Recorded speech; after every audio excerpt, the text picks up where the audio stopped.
हारून रशीद ने बहलोल को हदायत की कि बाज़ार जाएं और कसाईयों के तराजू और जिन पत्थरों से वो गोश्त तोलते हैं वो चेक करें, और जिनके तोल वाला पत्थर कम निकले उन्हें गिरफ्तार करके दरबार में हाजिर करें। बहलोल बाज़ार जाते हैं, पहले कसाई का तोल वाला पत्थर चेक करते हैं तो वो कम निकलता है। कसाई से पूछते हैं कि हालात कैसे चल रहे हैं। कसाई कहता है कि बहुत बुरे दिन हैं, दिल करता है कि ये गोश्त काटने वाली छुरी बदन में घुसा दूं और अबदी नींद सो जाऊं। बहलोल आगे दूसरे कसाई के तोल वाले पत्थर को चेक करते हैं, वो भी कम निकलता है। कसाई से पूछते हैं कि क्या हालात हैं घर के। वो कहता है कि काश अल्लाह ने पैदा ही ना किया होता, बहुत जलालत की ज़िंदगी गुजार रहा हूँ।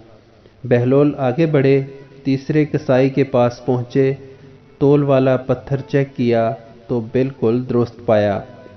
कसाई से पूछा कि ज़िंदगी कैसे गुजर रही है। कसाई ने कहा कि अल्लाह ताला का लाख लाख शुक्र है, बहुत खुश हूँ, अल्लाह ताला ने बड़ा करम किया है, औलाद नेक है, ज़िंदगी बहुत अच्छी गुजर रही है। बहलोल वापस आते हैं, सुल्तान हारून रशीद पूछते हैं कि क्या हालात हैं। बहलोल कहते हैं कि कई कसाईयों के तोल वाले पत्थर कम निकले हैं। सुल्तान गुस्से से कहते हैं कि फिर उन्हें गिरफ्तार करके लाए क्यों नहीं। बहलोल ने कहा अल्लाह ताला खुद उन्हें सज़ा दे रहा था, उन पर दुनिया तंग कर दी थी तो यहाँ लाने की क्या ज़रूरत थी। आज हमारे भी कुछ यही हालात हैं, हमने भी ऐसा दुनिया को अपनाया है कि उसी की फ़िक्र है, हराम हलाल और आखिरत की फ़िक्र ही नहीं।